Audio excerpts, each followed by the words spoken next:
Bamidele est un agriculteur Yoruba, humble et respecté, vivant sur les terres que sa famille cultive depuis des générations dans un village paisible du sud-ouest du Nigeria.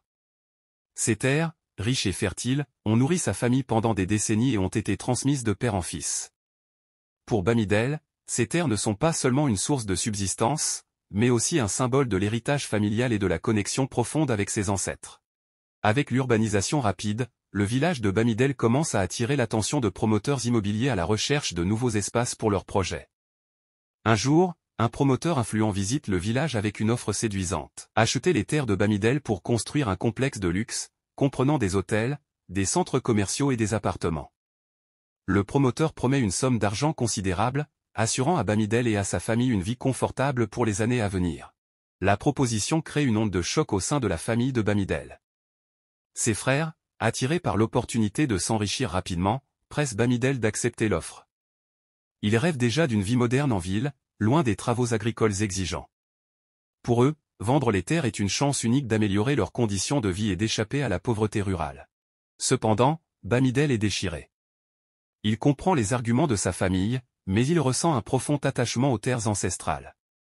Il se souvient des histoires que son père lui racontait, sur la façon dont ces terres avaient été acquises par leurs ancêtres, des sacrifices qu'ils avaient faits pour les protéger, et de l'importance de les transmettre aux générations futures. Bamidele craint que, si les terres sont vendues, les traditions et l'histoire de sa famille soient effacées à jamais. Face à ce dilemme, Bamidele décide de consulter les anciens du village, espérant trouver des conseils. Les anciens, eux aussi, sont divisés. Certains voient l'offre comme une opportunité d'apporter de la modernité au village, tandis que d'autres partagent les préoccupations de Bamidele, craignant que la vente des terres n'entraîne la disparition de leur culture et de leur mode de vie. Finalement, après des semaines de réflexion et de discussions animées, Bamidele prend une décision. Il refuse l'offre du promoteur.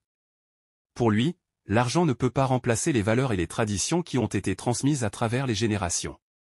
Il choisit de préserver les terres, convaincu qu'elles ont plus de valeur en tant qu'héritage pour ses enfants et petits-enfants qu'en tant que terrain pour des complexes luxueux.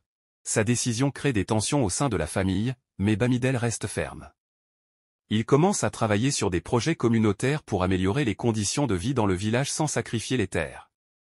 Avec le soutien de quelques anciens et de jeunes du village, il met en place des initiatives pour moderniser l'agriculture locale, introduisant des techniques durables qui augmentent les rendements tout en respectant l'environnement.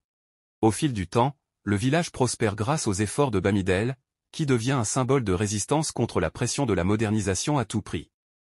Bien que la tentation de vendre les terres pour un gain rapide reste, Bamidele prouve que la préservation des traditions et de l'héritage peut aller de pair avec le progrès. L'histoire de Bamidele devient une légende dans le village, rappelant à tous l'importance de l'héritage et de la responsabilité de le transmettre aux générations futures. Les terres ancestrales, non seulement préservées, mais aussi revitalisées, continuent de nourrir la communauté, unissant tradition et modernité d'une manière harmonieuse.